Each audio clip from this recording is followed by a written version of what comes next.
Hazards, let's talk about those. What's the difference between exposure and contamination? Oh, that's what it says. Yes. Two terms often confused. Exposure is where you're exposed to radioactive material, and contamination is where you actually have some on you. Yes. Continues to expose you. Yes. So exposed, you can get away from it. Time distance shielding. Contamination, you have to be decontaminated, decon, because it's on you. And I have a little way of demonstrating that, but I need a volunteer. Come on up, Jack. Usually decon. Oh, well, we can wait on it. Volunteer for. So in my balloon here, I've got radioactive glitter. Not really, just pretend. Oh. Okay, radioactive glitter. You're being exposed. Can you reduce your exposure? Time distance shielding, right? All right, come on back. So that's exposure. This is contamination. Good thing you had a volunteer for that. We need to be deconned, right? The entire process. Thank you. Don't forget to. Fire drill. It was just a little bit of sugar. It's not gonna hurt anybody. We wanted to see. I would like the glitter. Yeah. Some glitter. Yeah, if it was, so, I use the word glitter specifically for a reason. Because what happens if he doesn't know that he's been contaminated? He just I have runs a around. lot of Have you ever- explaining to do. Have you ever gotten a holiday card with glitter? What You happens? get the shit off. It's everywhere. Holiday card. It gets everywhere. Right? That's where it comes from. You sure get a lot of All holidays. right, easy over there.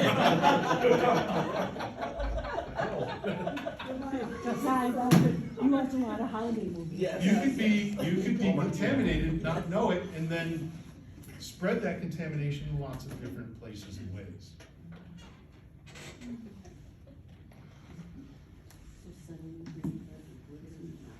Exposure, you're just being exposed to it. Contamination, you've got it on you, you have to be decontaminated.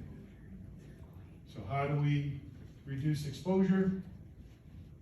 Shielding, time or distance. Okay. Contamination, you've got it on you, you've got to be decontaminated. So you have exercises with the nuclear power plants for communities that surround within a 10-mile area. Those communities would have to be evacuated if something happened. Those people would then be monitored. If they were found to be contaminated, they would then go through the decontamination process.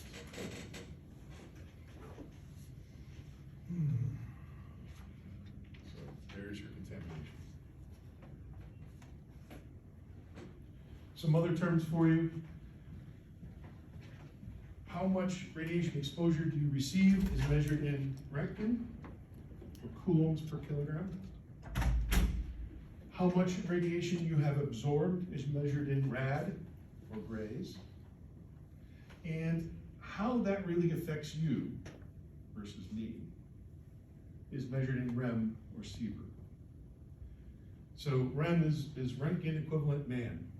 I'm bigger, I have more mass. And there's a quality factor that goes into that calculation because alpha, beta, gamma, and neutron are different energies, right? So alpha versus beta, beta versus gamma, they're different. So that has to go into factoring your dose, how much you've received. Alara, as low as reasonably achievable. So we want to have exposure as low as reasonably achievable. People who work in nuclear facilities, around nuclear medicine, things like that, we want to make sure that their exposure is as limited as possible. Talked about the dosimeters. It collects and measures dose over time, so when you reach a certain limit, you're done. That's that 5 rem I was talking about. Where can you be exposed? Consumer products. That's your granite countertops, for example. research facilities in their community, whether it be associated with a college or university or otherwise. UW Oshkosh has a research reactor Yep. here in town. You do, and it produces. Small one, very small. Okay. It produces- Actually, do they still have the mini nuclear reactor at UW-Madison? Yes.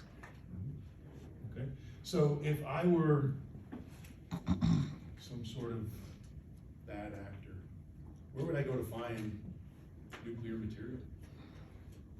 College, university, hospital, right? In medicine, in industry, they have these devices that, can measure the thickness of asphalt when they put it down. And it's got a little bit of cobalt in it. That radiation goes through and bounces back, and we measure if it's the right thickness. So on construction sites, and of course in nuclear reactors, power plants, things like that. So there are sources out there, some of them in places that aren't very well guarded. Who has access to these? Who has access to these? These, a little harder to get access to this, right?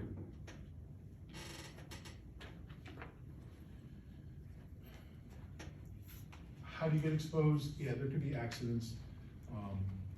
Most radioactive material that's being transported that has any significant amount is tracked. There has to be lots of paperwork filled out so we know where it is, where it's going.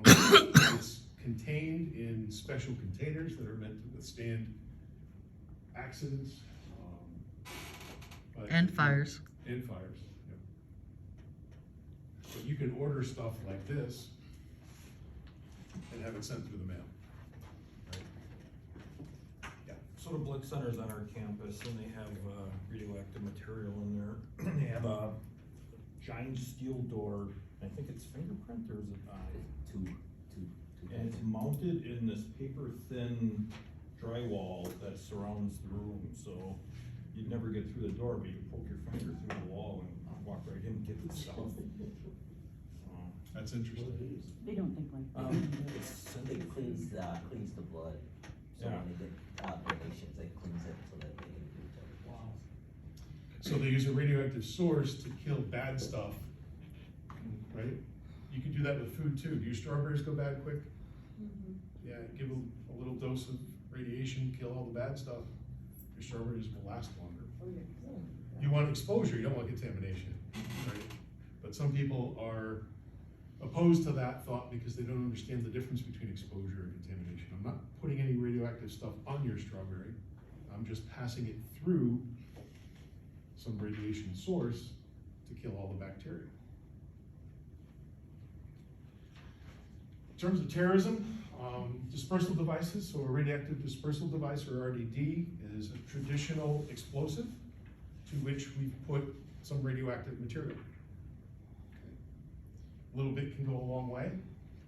So, device explodes, spreads radioactive material all over whomever is in that vicinity, all over buildings, vehicles, things like that. Imagine trying to decontaminate something like that. A radiation emitting device, or RED, you know, if this was a high enough source, I might put it under your chair if I didn't like you, and over time, you'd be sitting directly on some radioactive emitting device.